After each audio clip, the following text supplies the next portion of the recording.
예, 오늘 사무엘상 3장 1절부터 보시죠. 아이 사무엘이 아이 사무엘이 엘리 앞에서 여호와를 섬길 때에는 여호와의 말씀이 희귀하여 이상이 흔히 보이지 않았더라. 원래 말씀이 풍성해야 되는데 말씀이 부족했다. 어떤 말씀이냐? 여호와의 말씀이 희귀했다. 어떻게 보면은 모세오경이 있잖아요. 모세가 기록한 모세오경도 있으니까 그 기록된 어떤 말씀을 가지고 사람들을 가르치고 이렇게 할 수 있죠. 근데 그 당대에 그 당대에 하나님 하시는 말씀이 있는데, 그런 말씀이 이제 제사장 같은 경우에는 말씀이 들리죠. 지성소에 들어가면은 하나님께서 제사장을 만나 주시고 제사장에게 말씀하실 때도 있고 막 그렇거든요. 근데 하나님께서 제사장인 엘리나 또 제사장 그룹에게 나타나지 않았고 그 당대에 필요한 여호와의 말씀이 없었다 이 말입니다. 그래서 그 시대가 가장 큰 이제 문제가 뭐냐면은 여호와의 말씀이 풍성하냐, 넘치느냐, 아니면은 여호와의 말씀이 없느냐, 그것이 그 시대를 보여준다고 볼 수가 있죠. 여호와의 말씀이 풍성하면은 그 시대 사람들이 말씀에 의해서 풍성한 삶을 살게 될 것이고, 여호와의 말씀이 부족하면은 그 시대 사람들은 영적인 목마름을 해결할 수가 없죠. 단편적으로 생각해 보면 그렇습니다. 내가 교회에서 생활하는데, 내가 어떤 교회 다니고 교회 생활하는데 예배 시간에 말씀을 들을 때마다 내가 참 은혜가 된다. 말씀을 들을 때마다 내가 너무 풍성하다. 말씀을 들을 때마다 평안과 안식이 넘친다. 또 말씀을 통해서 내가 오늘 하나님 어떤 분인지 알게 됐다. 그리스도의 풍성함을 알게 됐다. 성령이 어떤 분인지 알게 됐다. 내 인생이 다 해석됐다. 그렇게 말씀을 들을 때마다 여호와를 아는 지식이 풍성하고 은혜가 넘치고 긍휼이 넘치고, 그러면은 그리스도인의 삶은 부족함이 없어요. 근데 그리스도인의 삶이 이제 기갈하고 목이 마르고 목마르고 그런 것은 말씀이 없단 말입니다. 자, 말씀이 없으면 뭐가 없어지냐면 체험이 부족해져요. 여호와를 아는 지식이 없으면은 여호와를 경험할 수가 없어요. 근데 여호와를 아는 지식이 풍성하면 여호와를 아는 지식이 믿어지면 그게 다 경험되고 누려진단 말입니다. 그래서 이 말씀이 가장 중요하다고 볼 수 있죠. 근데 이제 이 두 가지가 다 필요해요. 말씀이 넘쳐야 그 교회도 넘치는 교회가 되고 말씀에 의해서 부흥이 일어나게 되거든요. 근데 이제 말씀하고 뭐하고 같이 가야 되냐면은 이 열매하고 같이 가야 돼요. 왜냐면은 그 말씀이 풍성한지 안 한지, 그 말씀이 맞는지 안 맞는지는 반드시 그 말씀이 말씀대로 이루어지는지를 봐야 되죠. 말씀대로. 그죠? 말씀을 했는데 이루어지지 않아. 그러면요, 다 꽝입니다. 말씀이 옳은지 그른지를 어떻게 알겠어요? 알 수가 없습니다. 말씀이, 내 생각에는 그 말씀이 옳죠. 근데 그 말씀이 실제가 되지 않으면 다 지식입니다. 지식. 그래서 반드시 그 말씀은 이루어져야 돼요. 내가 그 하나님의 말씀을 들었는데 여호와는 사랑이시다. 그러면 그 여호와는 사랑이시다는 게 내게 그대로 경험돼야 되고, 여호와께서 살아계시다. 그러면 살아계신 게 그대로 경험돼야 되고, 그죠? 성령이 우리를 가르치시다. 그러면 그게 그대로 경험돼야 돼요. 근데 그 말씀은 되게 많은데 체험이 희귀하단 말이에요. 체험이. 그러면 그 말씀은 다 그 의문에 속하고 문자에 속하고 지식에 속할 뿐입니다. 그래서 말씀과 짝을 이루는 것은 그것이 반드시 경험되고 체험돼야 됩니다. 안 그러면 기갈이 생겨요. 기갈. 말씀은 너무 좋은데 체험이 안 돼요. 사람들이 말씀에요 막 미친 듯이 반응할 수 있어요. 그 말씀 들을 때마다 막 은혜가 된다, 막 생수가 넘친다, 막 이런 분들이 있거든요. 근데 조금 있으면 이 말씀이 틀렸구나 하는 경우가 너무 많아요. 이번 주에 지금 터진 사건이 있거든요. 유튜브에 20만 명이, 기독교인 20만 명이 가입한 채널이 있어요. 그 채널이 보세요. 알지 모르겠는데 뭐 홀리튜브인가 그 있어요. 그 라이트 하우스라고 사역하는 그 있는데 무슨 그가 유명해요. 그래, 그분 설교 들으면은 전부 다 대한민국과 이 마지막 때에 데이비드 차 그분이에요. 그쪽에 그 사건이 터졌잖아요. 불륜 스캔들 하고, 그러고 돈을 몇십억을 해가지고 아파트를 사고 해가지고 터졌거든요. 처음부터 그분 좀 거짓이라고 있었어요. 예. 어떤 책을 모방해가지고 계속 이야기를 했는 거. 그렇죠. 자기 경험하는 것이 거짓말을 했단 말이에요. 그렇죠. 그것도 있고, 그다음에 또 들어보니까 뭐 다른 사람들한테 본인이 사기 당하고 이런 것도 있고. 그러니까 그 말씀 정말 잘하거든요. 스피치가 진짜 좋아요. 딱 들어보면 진짜 이거 목소리도 그렇고 스피치가 너무너무 좋아요. 근데 그게 들어보면은 전부 율법입니다. 전부 율법. 그리고 정치, 경제, 한반도 상황, 하나님의 선교, 말씀 잘하더라고요. 근데 일반 목사님들이 하지 못하는 그런 설교를 해요. 급이 달라요. 그러니까 사람들이 20만 명이나 가입하고 헌금도 엄청나게 들어오고 막 그렇죠. 그 들을 때는 말씀이 너무 감동적이고 막 사람의 피를 끓게 해요. 왜냐하면 마지막 시대에 우리 영적 군대가 돼야 된다. 막 거룩한 군대가 돼야 된다. 그러고 우리가 돈을 사랑하면 안 된다. 그러고 우리의 모든 돈을 그리스도를 위해서 다 헌신해야 된다. 그러고 말 다 맞잖아요.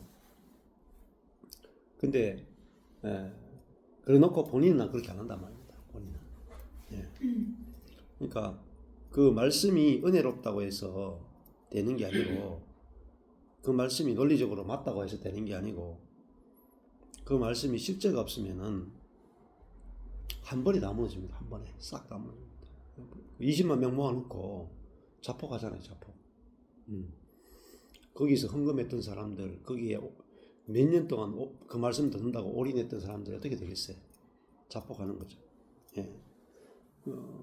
그런 것만 그렇습니까? 또 다른 데도 그래요. 이렇게 유명한 또 단체에도 그 목사님이 또 간음을 해가지고 난리 나가지고 또 막 채널 자체가 없어지고 막 그런 일들이 일어난단 말입니다.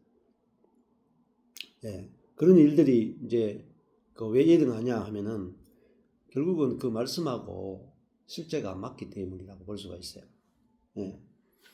그리고 이제 결국은 그리스도와 함께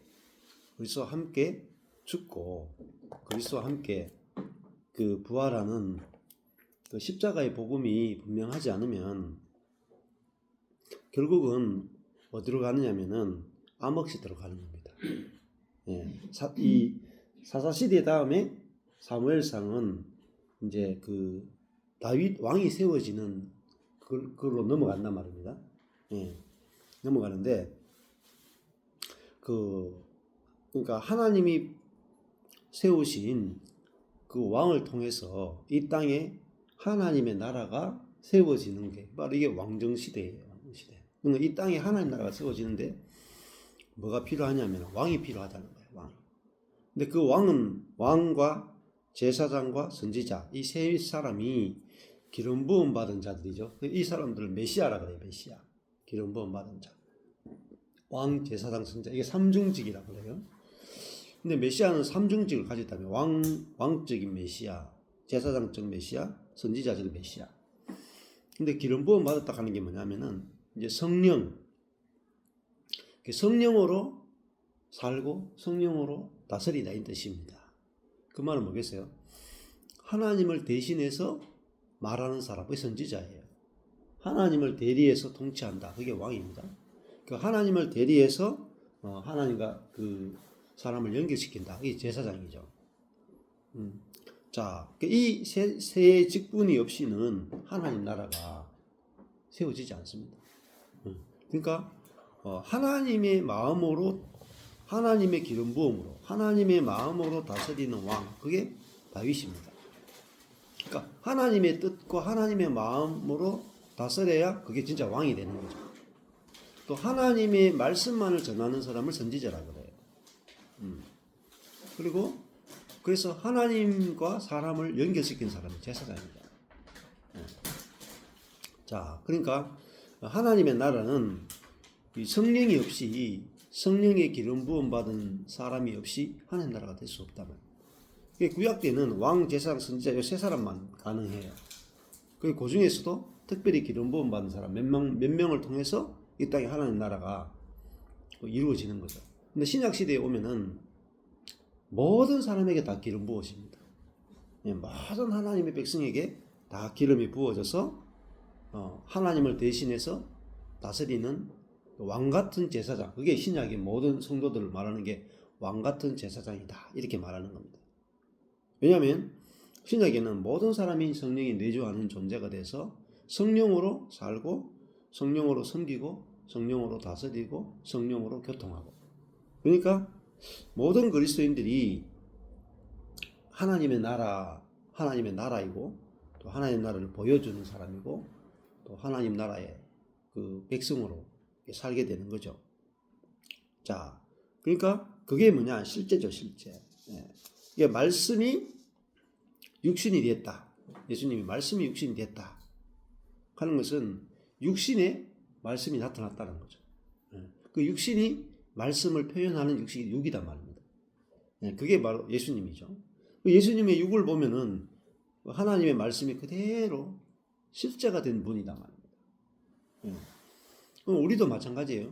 우리도 내 안에 성령께서 내 안에 내 생각과 감정과 의지를 통치하시면은 어떻게 되냐면은 내 존재가 성령이 표현돼요. 성령이 표현된다는 말은 말씀이 우리 육을 통해서 그대로 실제화되고 나타난다는 거예요.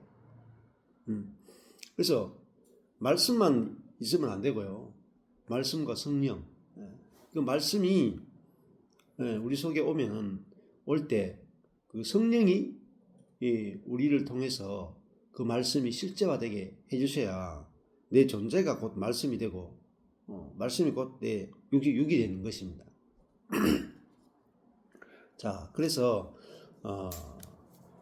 이 십자가의 복음까지 가지 아니한 모든 말씀은 부패합니다.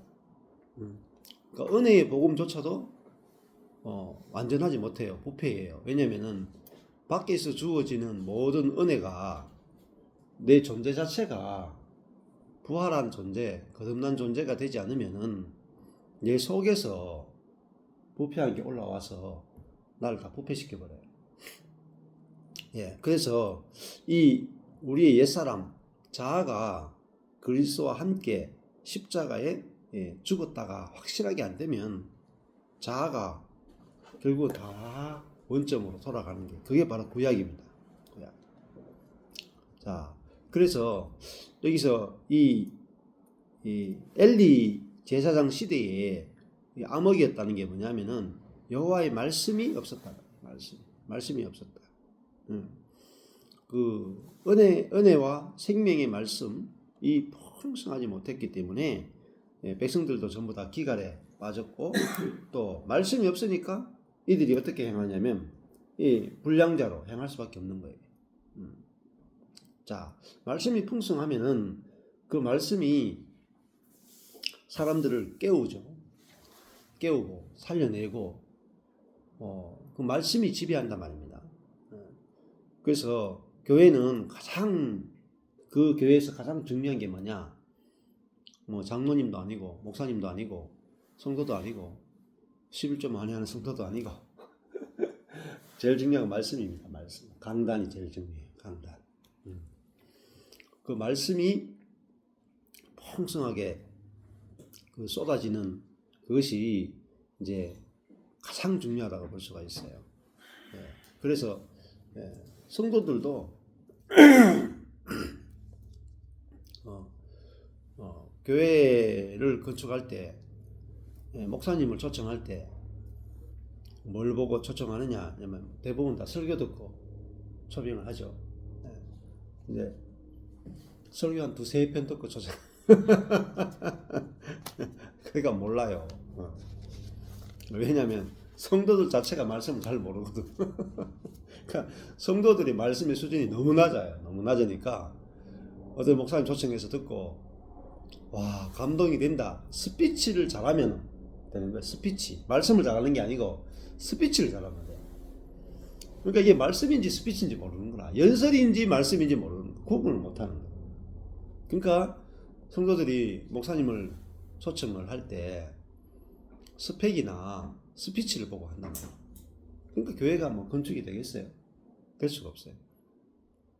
그분이 얼마나 스피치를 잘하느냐, 얼마나 감동적으로 설교하느냐를 보시면 안 되고 그 말씀이 성경 말씀과 일치하는지 또 그 말씀이 그 목사님 삶 속에 실제가 돼가 나타나는지 그 실제가 뭐냐 하면 또 사람들이 야, 그 목사님 실제가 있더라.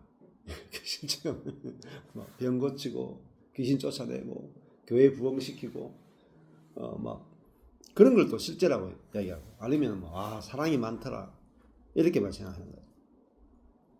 그건 다 실제가 아닙니다. 실제는 뭐냐면은 새로운 피조물이에요. 새로운 피조물. 새 것이 나오는 거야. 새 것. 다른 말하면 사람 속에서 나올 수 없는 게 나오냐는 말. 사람 속에서. 근데 또 사람들이 많이 속아요. 막 능력을 행하면 와, 이 사람이 할 수 없는 거네 해가지고 막 능력을 행하면 하나님이 기름 부음 받은 목사다 하가 또 확 따라다녀요. 근데 가장 중요한 실제는 뭐냐면은 성령의 열매예요. 신구약 통틀어 가지고 신약 성경이 말하는 가장 중요한 실제가 뭐냐? 성령의 열매입니다. 성령의 열매로 실제를 알 수가 있어.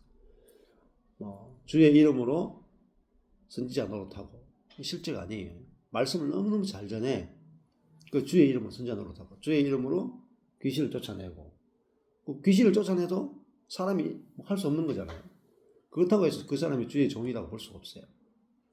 그 주의 이름으로 기적을 행했다.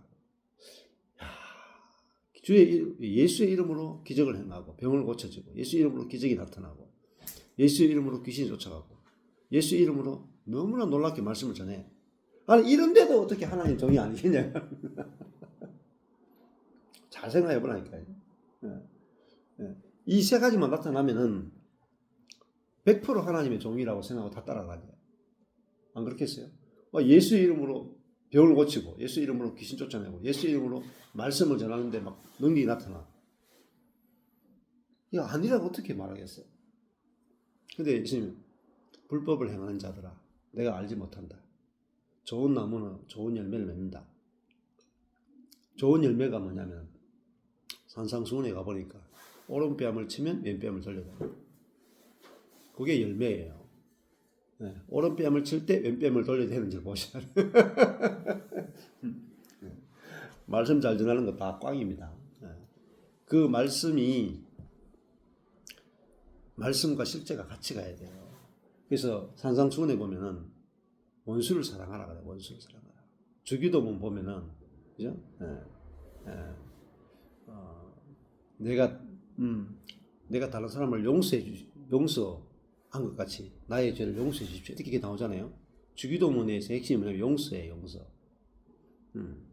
그 용서 그게 주기도문의 핵심입니다. 우리가 기도했을 때 용서가 나타나야 돼요. 그러면 주기도문에서 그 산상수훈에서 뭘 요구하냐면은 핵심이 그거예요. 하나님께서 완전하신 것 같이 너희도 완전하라. 네, 완전하라. 이 완전한 게 뭐냐? 원수 사랑입니다. 근데 그 원수 사랑이 어떻게 되느냐? 노력으로 되느냐? 아니에요. 구하라, 찾으라, 두드려라. 구하고 찾고 찾는 자에게 좋은 것 주시지 않겠느냐? 그 좋은 게 뭐냐? 성령입니다. 그 성령을 구하고 찾고 두드려라 이렇게 나가요. 그 말은 꼭 찾고 구하고 두드려라는 뜻이 아니고 그것이 전부인 걸 알라는 거예요. 전부. 성령이 인간의 필요의 전부다. 인간이 필요로 하는 전부는 성령이다. 그걸 이야기하는 거예요. 그러면 성령이 우리 속에 오시면 우리가 뭐가 되냐면 좋은 나무가 돼. 좋은 나무. 성령이 내주하고 있는 나무가 좋은 나무예요. 그러면 성령의 나무가 되면은 그게 우리 성령으로 사는 존재고 하나님께서 예수 그리스도를 통해서 우리 속에 성령을 주셨구나. 그러면은 성령에 의해서 우리가 성령의 열매를 맺혀요. 자, 그러니까 성령으로 사는 사람, 그게 실제죠. 그래서 성령으로 산다는 것은 뭐냐? 성령은 언제 우리 속에 들어왔느냐 하면은 십자가 죽음과 부활과 성철을 거친 다음에 오신 영입니다. 그러면 성령은 우리의 자아를 죽이고 들어오신 영이란 말이에요. 자아. 그러면 우리가 성령으로 산다는 것은 즉 다른 말로 하면요, 자아로 살지 않는다는 뜻입니다. 자아를 죽이고 우리가 성령이 우리를 통해서 나타나는 거니까요. 그래서 복음이 분명하지 않으면은 그 복음의 실제가 아주 분명하게 나타날 수가 없어요. 자, 그래서 왜 말씀이 희귀하냐 하면 이 말씀의 실제를 경험하지 못하니까 말씀이 부족한 거예요. 저도 말씀이 너무너무 부족한 사람이었어요. 이거 말씀 전하려고 하면 막 준비하는데 30시간 옥하는 목사님처럼 주일 설교 한 편 하는데 30시간 준비해야 돼요. 그러니까 말씀이 희귀한 거죠. 그러니까 어렵단 말입니다. 근데 은혜의 복음과 십자가와 부활의 복음이 알아져서 그것이 되게 실제로 딱 경험되니까 실제가 경험되니까 말씀이 쉬워요. 왜냐하면 말씀하고 내 존재가 같기 때문에 그래요. 자, 말씀에서 이야기하는 그 새로운 피조물하고 내 새로운 피조물하고 이게 같잖아요. 그러면요, 이게 하나. 말씀하고 내하고 하나잖아요. 그러면요, 말씀이 다 알아지는 거예요. 만약에 제가 한국인이잖아요. 성경이 한글이잖아요. 쉽죠? 너무 쉽잖아요. 한국인이 한글 성경을 본다. 너무 쉽잖아요. 근데 이 성경이 헬라어라. 나는 이 헬라어인데 나는 한국 사람이라. 그러면요, 이 사람하고 말씀하고 다르잖아요. 이게 얼마나 어렵다고. 이 헬라어로 적어보세요. 이거 어렵다니까. 근데 이 말씀이 말하는 게 새로운 피조물이에요. 근데 내가 새로운 피조물이라. 그러면요, 같기 때문에 같은 사람이 같은 언어이기 때문에 너무 쉽단 말입니다. 지금까지 왜 말씀이 희귀했냐면은 말씀은 하늘의 말씀이라. 그죠? 성경은 하늘의 말씀이에요. 근데 우리가 땅의 사람이라. 그게 이 언어가 다르거든요. 그러니까 말씀이 어려운 거라. 그러니까 아무리 묵상하고 막 해도 어려운 거예요. 근데 말씀은 다 하나님의 말씀이잖아요. 하늘의 말씀, 하늘의 지혜란 말입니다. 하나님의 지혜란 말이에요. 그럼 내가 성령으로 사는 존재구나. 그러면 성령은 뭐냐면 지혜와 계시의 영이란 말입니다. 하나님의 지혜가 뭐냐면 성령이에요. 그러니까 내 안에 성령이 계시구나. 성령님만이 하늘의 말씀인 이 말씀을 열어주는 분이구나. 이게 지혜와 계시입니다. 그러면은 내가 성령으로 사는 존재임을, 이미 그런 성령으로 사는 존재임을 내가 알 때, 내가 성경을 내 안에 계신 성령께서 열어주셔야 되는구나 하면은 내 자아를 이렇게 내려놓게 된답니다. 자아를 서지 않게 되고 성령께서 열어주시는 대로 따라갈 때 성령께서 말씀을 막 열어주신다. 그러면 말씀이 너무 쉬워요. 너무 쉬워. 그 한 말씀만 해도 뭐 넘치고 풍성하단 말이에요. 예. 그래서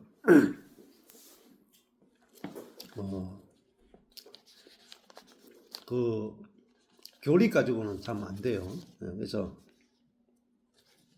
어떤 분들 보면은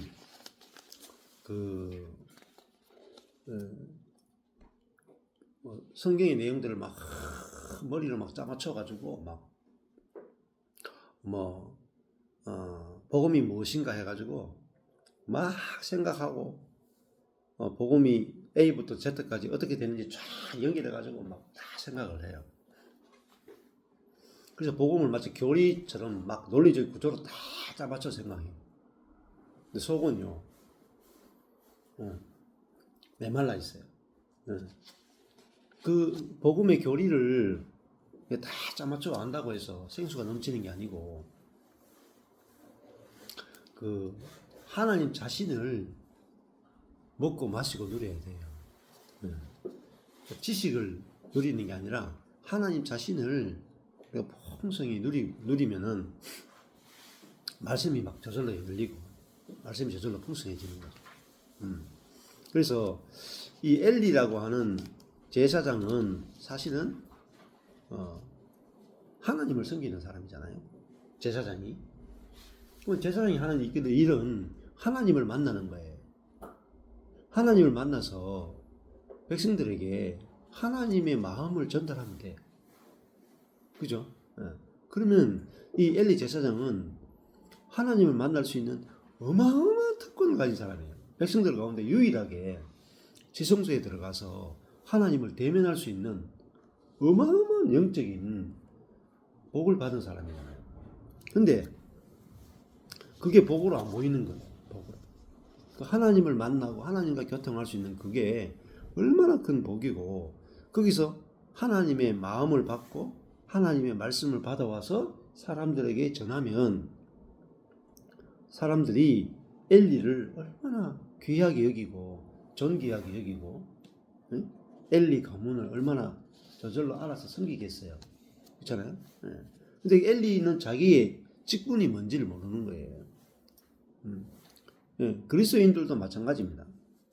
그리스도인들이 존귀하게 되는 비결은 딱 하나예요. 하나님의 마음, 하나님의 영, 그죠? 그것이 우리 속에 있잖아요. 그러니까 그 하나님의 영으로, 하나님의 마음으로 우리 속에서 생명과 말씀이 나오는 거예요. 그러면 나도 살고 내 주변에 있는 사람도 살리게 돼요. 그러면은 사람들이 그 하나님의 마음을 표현하고 하나님의 말씀을 표현하는 그 사람을 존귀하게 여길 수밖에 없어요. 존귀하게. 그게 그 사역이잖아요. 사역. 그러니까 그 바로 왕이 요셉을 보면서 하나님의 영이 충만한 이 사람을 우리가 어디서 얻겠느냐 그렇게 말하잖아요. 그래서 하나님과 사람을 연결시키는 이 제사장, 이 직분, 이게 신약에 오면 그리스도인의 직분이죠. 하나님과 사람을 연결시킨다. 이게 왕 같은 제사장이에요. 그러니까 우리가 하나님을 보여주는 자잖아요. 그러니까 우리 안에 성령이 오셔가지고 우리가 하나님을 보여주는 존재가 됐단 말이에요. 그러면은 사람들이 얼마나 여러분을 찾겠어요? 만나고 싶다고 막 전화가 불이 날 거란 말이에요. 이번에도 서울 자매들 3명이 저기 진주에 그 형제님 집에 방문해가 1박 2일인가 2박 3일 놀다 왔다 하더라고요.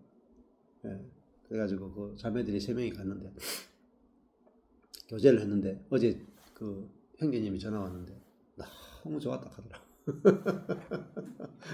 그래서 막 말씀을 풍성하게 나누고 돌아왔는데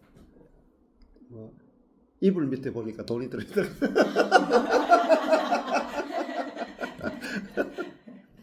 그 형제가 교제하는데 너무 좋았다 하더라고요. 아마 그 형제님도 형제 자매와의 교제를 그렇게 기쁘게 표현하는 데가 그렇게 제가 본 적이 없는데 그렇게 너무너무 교제가 기뻤다 이렇게 말하더라고요. 왜 그렇게 기뻤겠어요? 그 자매들이 가서 서로 거기 진주에 있는 형제 자매와 또 같이 간 형제 자매들이 입에서 계속 말씀이 나오고 또 서로 존재적으로 그리스도를 표현하는 그런 것들을 보게 됐죠. 그 형제님이 고백하더라고요. 자매를 보니까 내가 자매들에 대해서 누구 어떤 이야기 들어서 약간 선입견이 있었는데 만나보니까 진짜 너무 귀하더라고요. 진짜로 하나님의 영으로 충만하더라. 만나보니까 알겠더라. 그래서 너무 좋아서 막 이렇게 기뻐하시더라. 그렇잖아요. 이게 신약 시대에 최고의 복은 우리를 하나님의 생명을 표현할 수 있는 존재로 만드셨다는 거예요. 이게 신약 시대 최고의 복이에요. 우리가 이게 되려고 할 필요 없이 되어 있단 말입니다. 저도 갈라디아서 2장 20절을 읽는데 바울을 보니까 바울이 내가 죽고 그리스도가 사는 존재가 되기 위해서 노력한 게 1도 없는 거예요. 그냥 바울이 내가 죽고 그리스도가 산다. 와, 내가 죽었고 다메섹에서 바울이 죽었잖아요. 교회를 핍박하던 바울은 죽었고 바울 안에 그리스도가 와서 바울을 대신해서 살았단 말입니다. 그게 바울이에요. 근데 우리 모든 그리스도인도 예수와 함께 십자가에 죽었고 이제는 예수가 우리를 통해 사는 존재란 말이에요. 존재. 그게 복음의 진수예요. 진수. 그러니까 이걸 전한단 말이죠. 그러니까 내가 죽고 예수가 사니까 뭐예요? 죄가 없죠. 그래요. 죄인인 내가 죽었잖아요. 그죠? 죄인인 내가 죽었다가 뭐냐? 죄사함이에요. 죄사함. 근데 죄를 사하는 정도가 아니에요. 그러니까 이신칭이 하는 말은 믿음으로서 의롭다고 칭한다. 이게 이제 루터나 이런 사람들이 발견한 이신칭이죠. 근데 더 나가면은 이 의롭다고 칭하는 정도가 아니고 실제로 우리가 죄 사함 정도가 아니고 그러니까 의인이라고 칭하는 정도가 아니에요. 어떻게 보면은 한국 교회나 뭐 구원파나 이런 데서 죄 없다 하고 하나님께서 선언해 주는 거란 말입니다. 죄인은 죄인인데 죄 없다라고 해주니까 죄 없다가 된 거죠. 근데 그 사람은 죄인이라.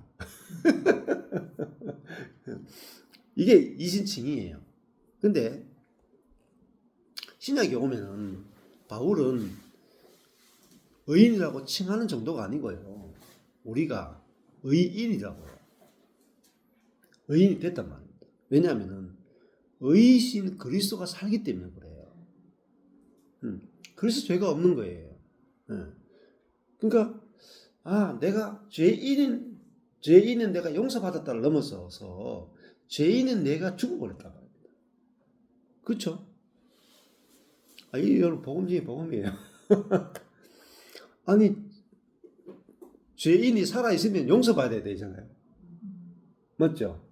네가 죄인으로 죽을 때까지 살아있으면 그 죄인은 용서받아야 되잖아요. 근데 죄인이 죽어버리면 죽음 자체가 용서고, 그렇잖아요? 죽었기 때문에 끝난 거예요. 더 이상 심판이 없는 거라. 그리고 죄인이 죽고 뭐로 부활했느냐 하면은 우리가 의인으로 부활했단 말입니다. 그죠? 의로운 자로 부활했단 말입니다. 자, 그러니까 그게 새로운 피조물이에요. 새로운 피조물. 새로운 피조물은 거룩하고 흠이 없어요. 네, 거룩하고 흠이 없는 존재가 됐단 말입니다. 네, 안 믿어진다니까. 왜? 한 번도 그렇게 설교하는 거 들어본 적이 없으니까. 그러니까 그 루터도 이렇게 해요. 용서받은 죄인이다 이렇게 하거든요. 용서받은 죄인이다. 그걸 넘어서요. 용서받았지만은 죄의 권세의 지배 아래에 있는 존재가 아니고 용서받은 의인이라니까요. 거기까지 가야 종교 개혁이 다 완성이 되는 거예요. 네. 자, 그러면 죄가 안 나오느냐? 아니, 나와요. 우리 몸에는 죄가 있어요. 여전히 있지. 몸으로는 죄인이라. 영어로는 의인이란 말이에요. 자, 근데 이 몸으로서 나를 정의할 수 있느냐? 없어요. 몸으로 정의되는 사람이 옛사람이다. 우리는 몸으로 우리 자신을 정의하는 게 아니고 영어로 우리 자신을 정의한다. 그게 속사람이에요. 속사람. 자, 이게 확실해져야 돼요. 확실해져. 그러면은 야, 우리가 용서받은 죄인 정도가 아니고 용서받은 새롭게 된 의인이다 말입니다. 그게 그리스도인의 정체성이에요. 이게 확실하지 않으면 맨날 죄인과 죄인끼리 싸운다니까요. 네? 용서받은 남편 죄인과 용서받은 아내 죄인이 하나님께 용서를 받았는데 서로는 용서가 안 돼. 평생 용서가 안 돼가지고 죄인이니까 용서해야 되잖아요. 아직까지 죄가 있잖아. 하나님께 용서 받았는데 서로는 용서가 안 돼. 그러니까 그리스도인들이 평생 싸운다니까요. 뭐 싸울 일이 뭐가 있어요, 사실은. 의인이다 하면 싸울 일이 없어요. 의인이다. 근데 죄인이다 하니까 네 죄를 알렸다 그래. 왜 네 죄를 모르느냐 하고 막. 저러고도 자기 죄도 모르는 게 그리스도인 약하고 막 한단 말이야. 그럼 말이 안 맞다네, 말이.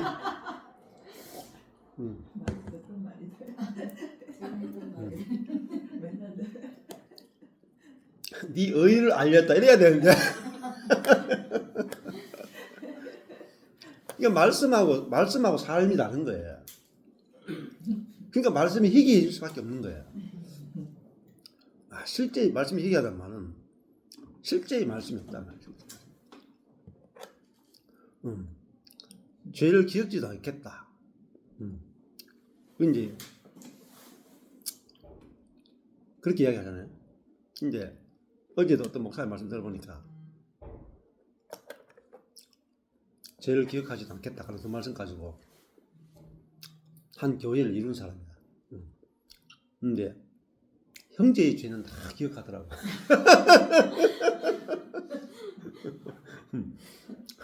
나가 간다. 그러니까 왜 그러냐면 죄를 사하는 비밀은 아는데 죄인이 죽은 비밀을 모르는 거예요. 그러니까 예수 믿지만 날마다 목이 마른 거예요. 죄 용서 받았지만은 죄인이잖아요. 죄 용서 받았지만 죄인이잖아요. 그러니까 죄인인 내 정체성 가지고는 만족이 되겠어요?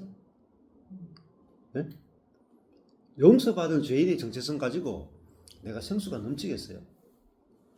막 발이 땅에 닿지 않도록 뛰어다닐 수 있겠어요? 하늘을 날 수 있겠습니까? 네? 아주 무거운 추를 달았잖아요. 죄인이라는 추를 달았잖아요. 근데 그러니까 그 뒤에 율법이 자꾸 붙는 거예요. 용서받은 죄인이니까 또 죄를 지을 거니까 남은 죄는 다 회개하며 살든지 아니면 죄 없다라고 뻔뻔하게 살든지 그렇게 된 거죠. 그러니까 그 다음에 그리스도인의 삶이 어디서 나오는지 모르는 거예요. 그리스도인의 삶은요, 내가 용서받은 의인이 됐다. 거기서 의인의 행위가 나와요. 의인이 돼야 의인의 삶이 나오는 거예요. 아내에게 니 맨날 죄인이야 하면 죄밖에 안 나옵니다. 자식의 행위를 보면서 너 죄인이야, 용서받은 죄인이야 하면 그 용서받은 죄인이니까 또 죄가 나올 거잖아요.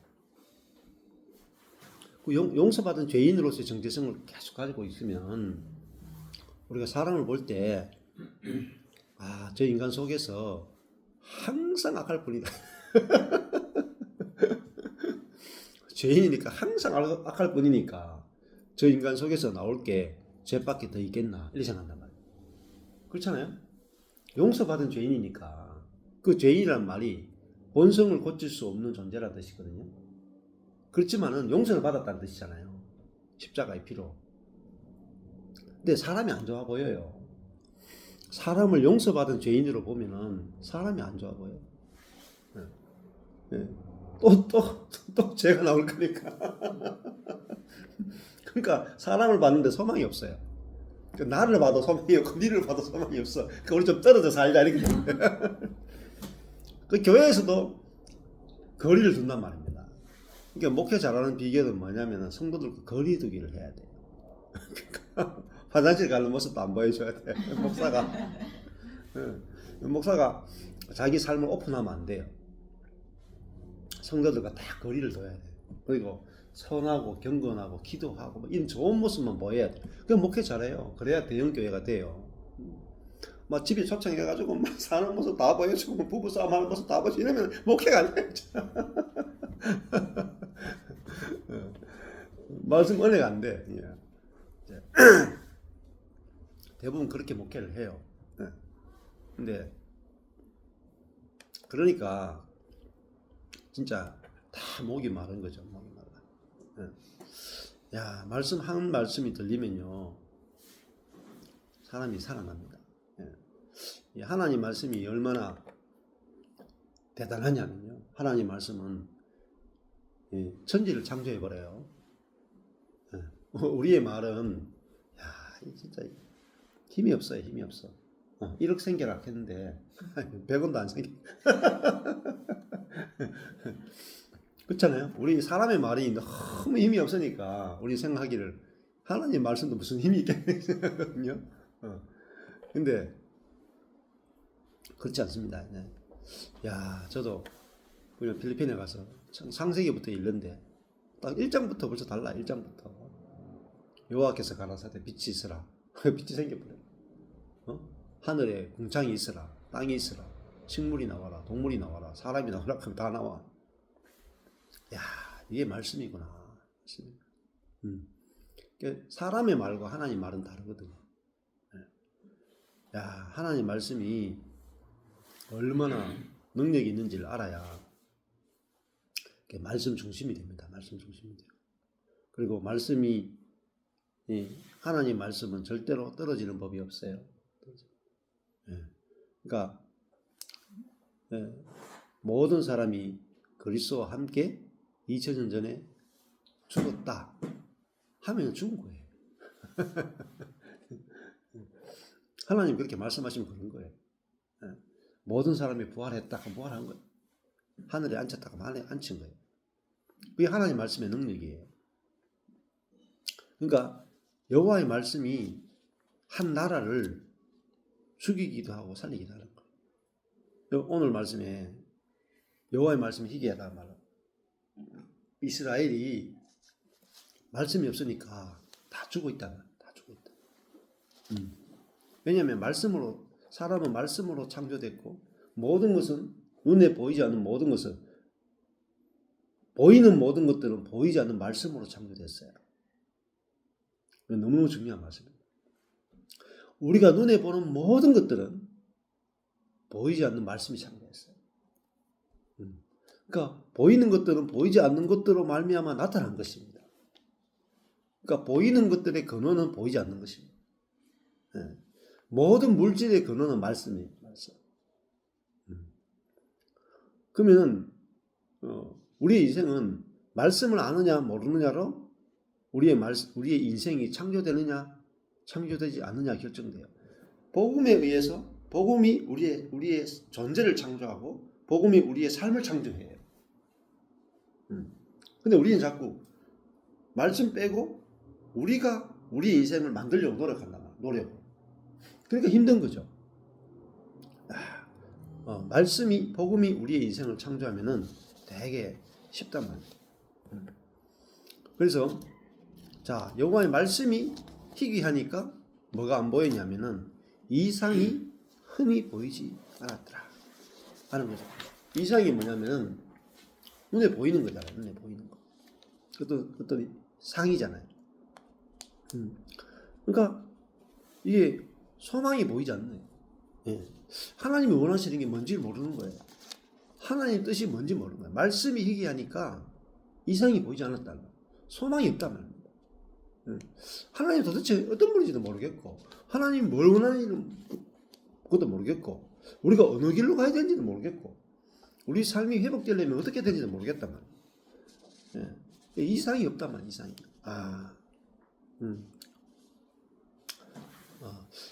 길을 모르겠단 말이에요. 길을 모르겠다. 야, 내가 어떤 사람이 돼야 되는지 하나님 어떤 사람을 원하는지 전혀 보이지 않았단 말이에요. 그러니까 사람들이 전부 다 어둠이 있는 거죠. 저도 딴 게 없었어요. 그냥 말씀이 저에게 딱 오니까 다 알겠더라고요. 어떻게 인생을 살아야 되는지, 목회를 어떻게 해야 되는지. 그냥 말씀이 오니까 다 알겠는 거예요. 그러니까 길을 아니까 인생이 너무 쉬운 거예요. 하나님이 어떤 분이고, 하나님이 뭘 원하시고, 하나님이 무슨 일을 행하셨고, 앞으로 하나님이 어떤 일을 행하실 거고, 내 인생을 하나님께서 어떻게 지금까지 이끌어 오셨고, 앞으로 내 인생을 어떻게 이끌어 갈지가 다 보이는 거예요. 그게 이상이에요, 이상. 하나님의 뜻이 분명하게 보이는 거예요. 분명하게. 그 말씀을 들어야 내가 누군지 아는 거예요. 내가 누군지. 하나님이 왜 내 인생을 이렇게 이끌어 오신지 아는 거예요. 그래서 하나님이 내가 자아로 살았는데 이 자아를 완전히 무너뜨리셨구나. 그리고 이제는 내가 사는 게 아니라 내 안에 그리스도가 사는 이것을 위해서 하나님 내게 이렇게 하셨구나. 이게 알아지니까 앞으로 내 인생이 이제는 내가 죽었으니까 예수가 나타날 일밖에 없구나. 이렇게 알아지니까 인생이 너무 쉬워졌단 말이에요. 고민이 없어져 버려요. 그래서 말씀이 이상을 열어준단 말입니다. 하나님의 세계가 다 보이게 해준다. 하나님 나라가 보이게 해주고 인생이 다 보여지게 해주고 모든 게 다 정확하게 보이게 해준단 말이에요. 여기 보면은 말씀은 이게 듣는 세계잖아요. 듣는 세계. 이상은 보이는 세계라. 그렇잖아요. 말씀은 들었는데 말씀을 들으면 이상이 보여요. 하나님의 뜻, 하나님의 관점, 하나님의 세계 이게 다 보인단 말이에요. 말씀에 의해서 하나님이 만들어 놓은 세계가 보였다. 이게 이상이 보이는 거예요. 그래서 요한계시록도 전부 다 보이잖아요. 하나님이 어떤 세계를 만들어 놓으시고 새 예루살렘, 하늘의 세계가 보였단 말이에요. 말씀이 우리가 들리면 하나님이 알아지고 하나님이 뜻이 알아지고 하나님 나라가 보이고 우리 인생이 해석되어지고 그렇게 되어지는 거죠. 그러니까 인생이 다 쉽게 보이는 거예요. 그래서 저도 보이니까 조급함이 없어진 거예요. 조급함. 하나님께서 그때 말씀을 쭉 읽는데 14년 전에 그렇게 하시더라고요.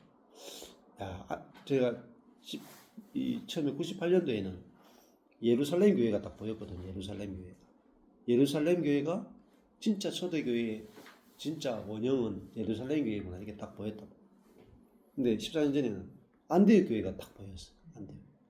아, 시리아의 안디옥 교회. 야, 예루살렘 교회는가 핍박으로 흩어진 다음에 시리아의 안디옥 교회가 그 사도행전 뒷부분을 다 그 결론을 내잖아요. 그래서 야, 그때 이 시리아 안디옥 교회는 뭐 바울과 바나바를 따로 세워서 성령의 음성에서 따로 세워서 그들이 이 유럽과 아시아를 돌면서 복음을 전했는데 시리아의 안디옥의 바나바와 바울이 유럽과 아시아를 다 복음화 시켜버려요. 근데 그 교회는 굉장히 작은 교회였단 말이에요. 굉장히 작은 교회인데 바울과 바나바가 나갔잖아요. 근데 그들이 그 시리아의 안디옥 교회에서 가장 복음을 잘 아는 사람들. 근데 결국은 야, 교회가 크다고 좋은 게 아니구나. 성령이 이끄시는 대로 담임 목사와 본목사가 같이 선교 나가고 그 교회 성도들이 그 교회 지키는 거야. 그게 딱 보이면서 야, 하나님께서 이런 사역들을 원하시는구나 이게 보이더라고요. 그때 보이고 그 다음에 또 보인 게 이 사도행전에서 바울이 에베소에서 두란노 서원을 세워서 2년 동안 말씀을 전했는데 에베소 교회가 말씀이 매일 2년 동안 말씀을 전하니까 말씀이 흥왕해버려요. 그래 말씀이 흥왕해서 그 에베소 지역 전체가 우상의 그 책들을 다 마술책을 불태우고 회개 운동이 일어나고 경제가 뒤집어져요. 그 우상 숭배를 중심으로 돌아가던 신전 중심의 경제가 뒤집어지고 그리고 에베소 지역만이 아니라 에베소를 중심으로 한 그 서아시아 지역 전체가 복음이 전거되는 그게 딱 2년 만에 부흥이 일어난 거예요. 근데 2년 만에 부흥이 뭐로 되느냐면 말씀을 날마다 가르치는 날마다. 그게 2년 만에 일어난 거예요. 굉장히 빠르죠. 한 지역 전체가 부흥이 일어나고 그 아시아 지역 그러니까 거의 한 나라에 해당돼요. 한 나라에 해당되는 지역 전체가 다 부흥이 일어나 버립니다.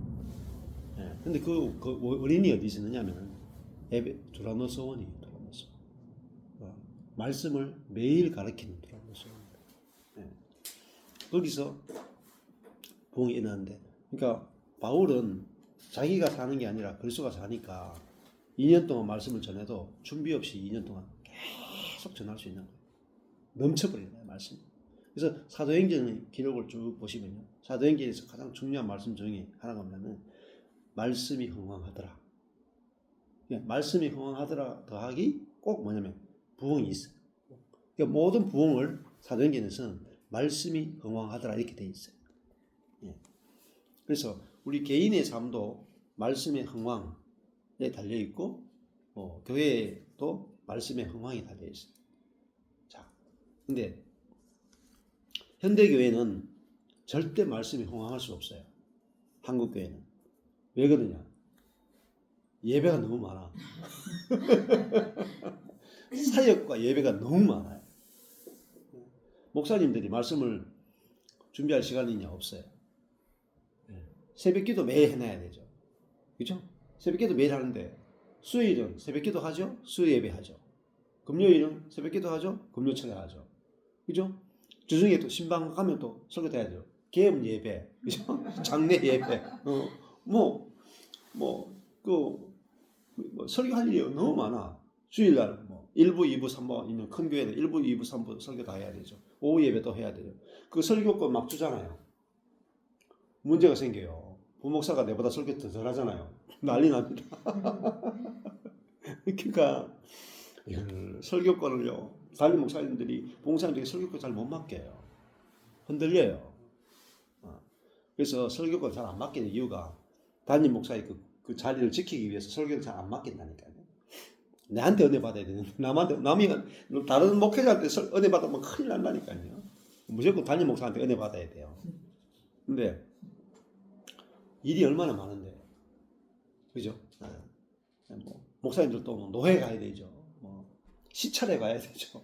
목사님께 놀아야 되죠. 가족도 챙겨야 되죠. 친구 만나야 되죠. 또 건강 챙겨야 되죠. 1년 365일이 부족해요. 그러니까 목회자들이 말씀을 이렇게 묵상할 시간이 없습니다. 아예 시간 자체가 없어요. 지금 목회 자체가 완전히 바뀌어야 돼. 교회의 시스템 자체가 완전히 바뀌어야 돼. 그러니까 예배 중심이 아니고 말씀 중심으로 바뀌어야 돼. 말씀 중심 바뀌어야 되고. 그래서 사실은 저도 이 말씀이 알아진 게 안식년 가서 아무것도 안 하고 6개월 동안 말씀만 볼 시간이 있었거든요. 그것도 하나님께 억지로 시킨 거예요. 만약에 제가 그냥 있었으면 말씀이 잘 안 열렸을 거예요.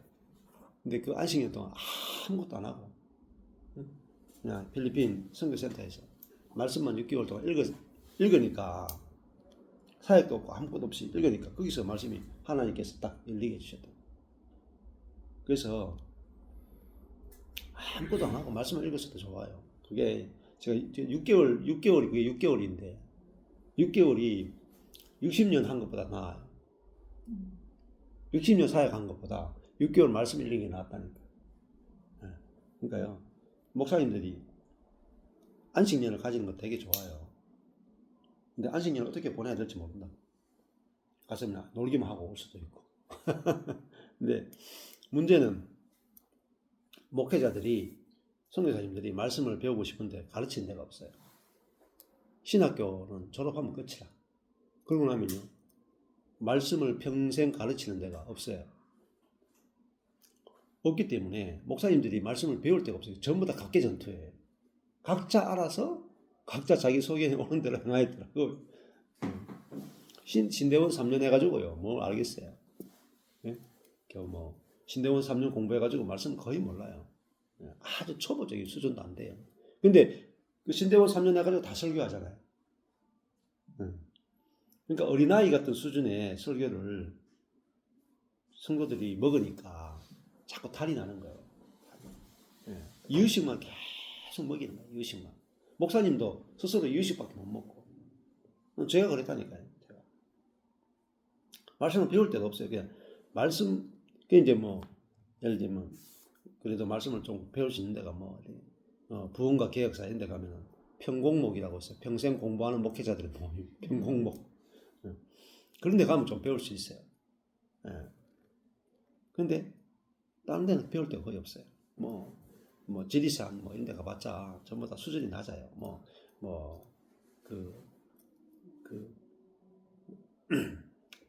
성경이 읽어지는 이것도 아주 평신도 수준 아주 너무너무 낮아요. 평신도 수준도 안 돼. 수준이.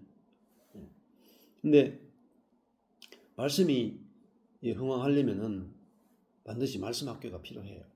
그래서 하나님께서 저 망한 자리에서 그런 마음을 주시더라고요. 저한테. 두란노 소원 같은 말씀 학교가 세워져야 된다. 그 마음을 주시는. 그럼 저한테 뭐가 있나요? 아무것도 없었잖아요. 성도도 없는데 그걸 어떻게 해요? 근데 아무것도 없는 가운데서도 하나님께서 원하시니까, 제가 원하는 것도 아니고 하나님께서 원하시니까 하지 않겠나 하고 기다린 거예요. 기다려서 유튜브 채널이 만들어지고, 다음 주부터는 이제 목회자들 모아가지고 목회자들을 위한 성경학교 다음 주부터 그 다음 주 검토에 시작하거든요. 수원에서. 목회자만 참석할 수 있는 거예요? 평신도들도 원하면 와도 되죠. 네. 목회자를 있으니까. 그런데 이제 진짜 목회자들을 제대로 좀 그 말씀 훈련을 하기 위해서 시작하는 겁니다. 그래서 아마 여자 목사님들이 많이 오실 것 같아요. 많이 오시고, 그리고 진짜 모든 다른 프로그램이나 봉사나 다 없애고 말씀만 가지고 목회할 수 있는 그런 아마 분들이 오시게 될 것 같아요. 이거 보세요. 이거 제가 원한 게 아니잖아요. 제가 생각한 게 아니잖아요. 근데 말씀을 읽으니까 말씀 속에서 이상이 보인단 말입니다. 하나님의 마음이 보이고 하나님 뜻이 보이잖아요. 그럼 기다리는 것밖에 없어요. 근데 되잖아요. 그리고 하나님께서 말씀을 읽는데, 그 뒤에 이제 디모데전서나 이렇게 디도서 가보면 디모데나 디도가 목회자죠. 그걸 그래서 바울이 목회자인 디모데와 목회자인 디도에게 편지 쓴 게 목회서 시인이라고 해요. 목회는 이렇게 해야 된다. 가르쳐 준 게 디모데전서, 디도스예요. 근데 더 깊이 들어가 보면 디모데나 디도는 일개 목회자가 아니에요. 한 교회 목회자가 아니에요. 이 나라 전체, 그죠? 나라 전체를 담당하고 있는 사도급 목회자예요. 그 바울이 디모데와 디도에게 목사를 어떻게 세워야 되는가? 한 교회의 목사를 어떻게 세워야 되는가? 한 교회의 장로를 어떻게 세워야 되는가? 거기에 대해서 이야기해 주는 거란 말이에요. 그러니까 하나님께서 저한테 계속 주시는 마음이 바로 그 교회에는 이제 따로 목회할 수 있는 목회자를 세우고 저는 이 전체 교회와 또 목회자, 선교사를 섬기는 그런 사역으로 이끌기 원한다. 그런 마음을 계속 주셨어요. 그 제가 갔다 와서 14년 전에 우리 교회 성도들한테 이 시리아의 안디옥 교회의 이상을 딱 이야기했거든요. 아무도 안 믿더라. 아무도 안 믿어. 아무도 그 이상을 받는 사람이 없었어요. 그래가지고 뭐 안 믿는 거 어떡하겠어요. 그래가 교회가 다 짜갈라졌죠. 그래서 제가 그랬거든요. 우리 그때 부 전도사들이 3명이 있었거든요.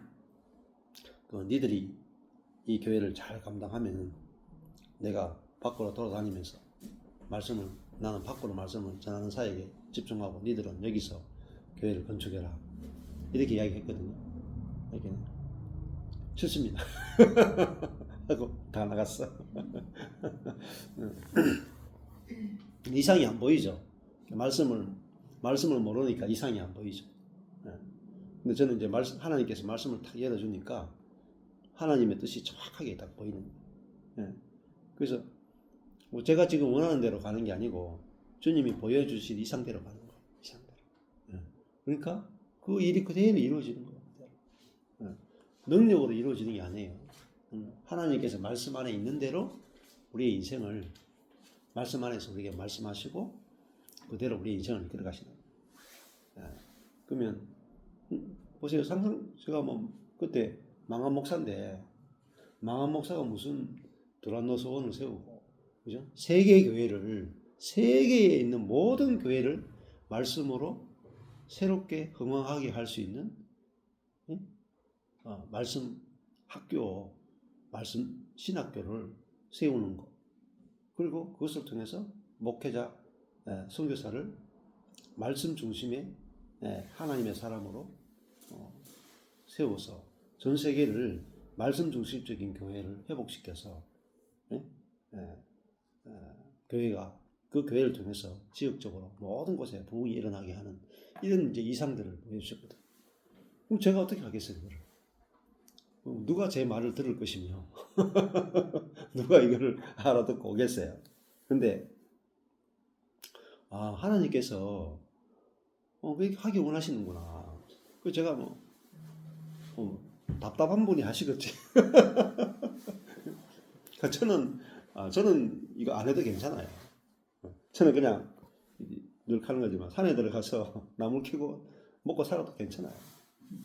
아무런 불만이 없어. 근데 이게 제가 원하는 게 아니에요. 주님이 원하시는 거니까 제가 원하는 것보다 주님이 원하는 게 더 좋기 때문에 하는 거지. 뭐 제 뜻은 이거 안 하고 그냥 살다 죽어도 아무런 여한이 없어. 근데 주님의 이상이잖아요. 주님의 갈망이잖아요. 저 혼자 그냥 산에 들어가서 자유롭게 살다 죽으면 저는 뭐 행복하죠. 근데 그렇잖아요. 이 땅에 고통 가운데 있는 사람이 얼마나 많습니까? 가정의 문제, 교회의 문제, 인생의 문제, 자아의 문제로 고통받고 죽어가는 사람이 얼마나 많습니까? 그래서 이제 주님의 뜻이 더 좋고 그것을 따라가는 거죠.